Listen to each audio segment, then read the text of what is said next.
with a stock market crash. And it certainly can repeat itself, even if it's somewhat varied in the way in which it played out. So this is not something to be taken lightly. And moreover, we have built into the system enormous cultural restraints against doing anything sensible. And that's why I want to try to itemize, if you will, those elements of our culture that are causing us to make these extravagant spending decisions with no basic return to the safety, health, and welfare of the United States Republic. And the first place I want to examine is what I call national security spending. We have at present about $3.6 trillion annual budget, and $1.2 trillion is devoted to what's said to be national security. About half of that sum is in the Defense Department. The other half comes from spending on counterterrorism by the Department of Homeland Security. All of our nuclear weapons are stored and generated by the Department of Energy. We have Veterans Affairs that takes care of those who risked out last. Full measure of devotion in our impaired from wars. We have hundreds of billions of interest that's paid on the national debt that's incurred because of prior wars. And $1.2 trillion, that is a staggering sum. Now, when we think also about how that compares with the rest of the world, it exceeds the collective expenditures of every single other country on the planet. So we're spending more than all other countries combined. Think of China, Russia, all our so-called most serious threats or rivals on the national security scene. And remember as well, the Defense Department is worse than the Federal Reserve because there's a concession. It can't even be audited if you try. They have no records. When the day before 9/11, Donald Rumsfeld made a statement that there are $2 to $3 trillion. I don't even know where they are. Mm-hmm. They're hidden somewhere in the Pentagon. If you go, you'll find it's a very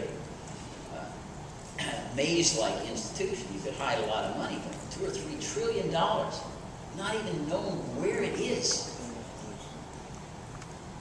It's the only place in government where effectiveness is determined on inputs rather than outputs. So, let's think about the Vietnam War. We dropped more bombs on the Ho Chi Minh Trail than we dropped in all of World War II. So it must be a huge success because you determine success by how much you're spending, not by what degree of safety is it thing, or whether it has any benefit to the national security. Just think how ludicrous that is. You know, you could build all sorts of Taj Mahals for your office space. And that would show how well you were doing, because the more money you squandered, the more productive it looked on your credit card. So that's the first thing that you can understand is so staggeringly wrong. Why is it that the Congress of the United States and the American people are complacent with a Defense Department that cannot even be audited?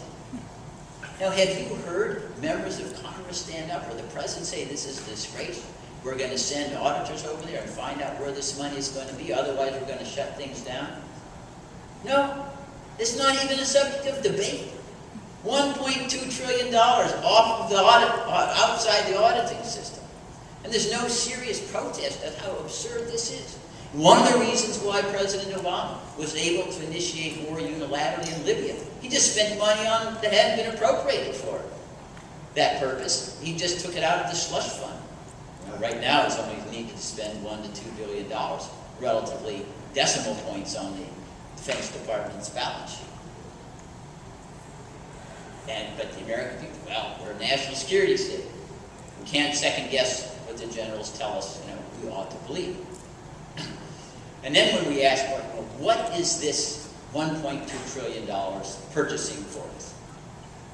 It amounts to $4,000 for every man, woman, and child in the United States.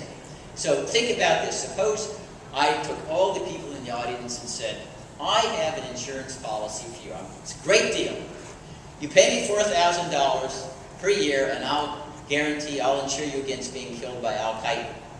Just $4,000. Great deal. Now, I would not be able to sell a single insurance policy. Who would pay me $4,000 for such a tiny risk? You have a greater risk of being killed by some a homicidal maniac. And if I asked you to pay me $4,000 to be insured for that untoward event, you'd say, no, that isn't worth it. When you have a sensible appraisal of the risk, you see that's a wasted amount of money. Yet we are doing the equivalent of that.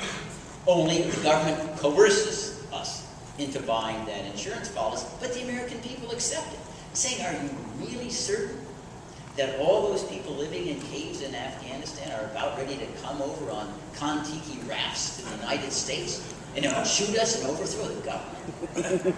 Now, these are true fantasies out there, and yet they work. And I'll take a little divagation here into recent stories, so probably planted certainly by the Defense Department in the New York Times to try to frighten us, although it's probably not so successful right now until it gets on the Fox News. But this is what, front page of the New York Times, I think this was 2 days ago. New Muslim terrorist group, Boko Haram in Kaduna, Nigeria, emerges. And it has taken havoc against some Christians there. It's contemplating a merger or partnership with Shabab terrorist group in Somalia. And then our head of AFRICOM says, that's the most dangerous thing that could happen to the United States. A merger of Boko Haram and Shabab. Now, these are 12 people, probably half of them teenagers, who can hardly even shoot. And they're going to be a threat to overthrow the United States of America. Oh, now we need Navy SEALs. 10 billion there, 100 billion there. Now we need anti-missile systems because they may be developing a new toxin that could poison us worse than anthrax. And that's what justifies all the staggering amount of money. Africa, who in the United States has woken up in their entire life and worried that Africa was going to be the source of some launching of an expedition to overthrow the United States? Nobody. And yet, because of this national security mindset that comes with empire, these preposterous statements get turned into national policy. And we then pay staggering sums for no purpose whatsoever, other than to pay troops and make the military establishment bigger and bigger. But that's just one example. Let's look at the actual wars that we're running. At present, yesterday the United States spent over $350 million one day for our troop presence in Afghanistan. $350 million. Now, say, well, what is that getting us? If you applied the troop to enemy ratio that we now display in Afghanistan to our fight against Germany and Japan in World War II, we would have deployed an armed force in that great war of 3.5 billion Americans. 126 times the entire population if we conscripted every man, woman, and child. That is the inflation of the danger. 3.5 billion is what we would have used in World War II. Moreover, in World War II, we actually were fighting against very sophisticated enemies. They had V-1 and V-2 rocket scientists. They had conscription. They had modern industrial bases, Japan and Germany, as opposed to Al-Qaeda, who live in caves and have to do suicide belts and bombings. And that's the equivalent of what we're spending on. Not only that, but when our leaders are asked why, what is the definition of victory in Afghanistan, they look shocked. Well, we don't have any definition. We'll know it when we see it. That's the definition that the Supreme Court once made about obscenity. We'll know it when we see it. They couldn't. And if you examine also the records that were leaked out numerous ways in violation of classified information in Bob Woodward's book, Obama's War, the executive branch and the general spent 6 months trying to describe what was the mission in Afghanistan. 6 months. The smartest people, best and the brightest. And this was their definition of what we're about. We're degrading the enemy. Degrading the enemy. Now, what does that mean? Now, we drop bombs, we send predator drones, you can degrade the enemy for 5 centuries. There's no end point to it. See how absurd that sounds to anybody who's fighting. And that's why no one except the United States from all of our allies really is going to contribute troops there. Because they know it's phony risks, phony war. I mean, we have the arrogance to to go around to these other countries, especially Pakistan, says, you should be much more frightened of Afghanistan than you are. We know what should frighten you, and therefore you need to put more troops there as opposed to India, because you're too dumb to know national security threats for yourself. The Pakistanis say, well, we think we actually know better than you do what's needed for our survival. They fought wars against India. And all our allied partners, or Canada, they're pulling troops out. You know, we keep saying, oh, well, Al-Qaeda, they'll have beachheads and they'll be committing terrorist acts all over the world. Well, how come it's only the United States that puts the money up and has the troops over there? The others are just sort of symbolic. They're tokens there. And moreover, we know what gets a reward for the tokens. The reason why those countries contribute, because then we give them foreign aid and do all sorts of other things for them. If we didn't bribe them, they'd say, are you crazy? Why are we sending troops to Afghanistan? That makes no sense at all. So we were bribe. That's the coalition of the willing, you know, when we pay them, not money. Coalition of the willing. But it's not willing in the sense that they would be volunteering over there doing anything. And when we ask, well, why are we conducting a war in Afghanistan? Because remember, the absence of war doesn't mean that you can't have the FBI or the CIA engaged in individual operations to capture someone who's an international terrorist who's committed a crime by plotting or conspiring against the United States. That was done before 9/11. The Supreme Court of the United States has approved. You can even use deadly force for people trying to escape who have been, with probable cause, accused of complicity in international terrorism or other crime. The Israelis kidnapped Adolf Eichmann in Argentina, took him for a trial, a due process trial, not a kangaroo court of the type that Michelle Bachmann celebrates as the earmark of the Spanish Inquisition that we should emulate. So don't ever be deceived into thinking that you have only choice of going to war or doing nothing. An absurd bifurcation of the choices that we have. So we're spending, and to go back, what are we getting out of Afghanistan? Nothing other than creating enemies by killing people who are not involved in hostilities. Now, one of the things that's really quite humorous to me, as though I was reading out of George Orwell's 1984, is these daily reports that we get from the Defense Department concerning predator drones. 12 militants killed on X, no civilians. Next day, 6 militants killed, no civilians.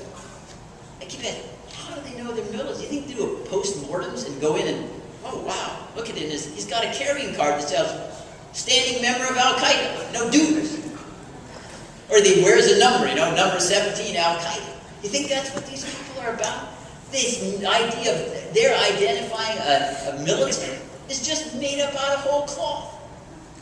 They don't go on the scene there and then try to examine what the possessions are, release what are the intercepted conversations that purport to have people on the phone saying, hey, I'm really a member of Al-Qaeda, isn't it really great? That's what happens in the conversation. And yet they put out these statistics. 12 members of all the precision, how many members of Al-Qaeda have been killed, the militants. Then you wonder why. We have all these great successes, we're told. No, I don't know how many times we've killed the number 2 leader of Al-Qaeda, or number 3. Yeah. 3 or 4 or 5 times. And that's the Alice in Wonderland world we're living in, and we accept it. Instead of having serious oversight hearings, then Congress should be saying, you answer those questions, how do you know that?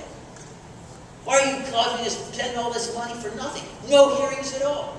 I mean, when I was growing up, there was a fellow named J. William Fulbright in the Senate Foreign Relations Committee chair who actually had serious hearings on Vietnam and exposed the light at the end of the tunnel phoniness. But today, there's nothing. No demands whatsoever. So when we kill the civilians and the Afghans despise us for killing people who are out there gathering wood or celebrating marriage, and say, oh, we can't understand why we're not succeeding there. And Obama, with the simplicity of a child, says, I don't understand why they're shooting at us.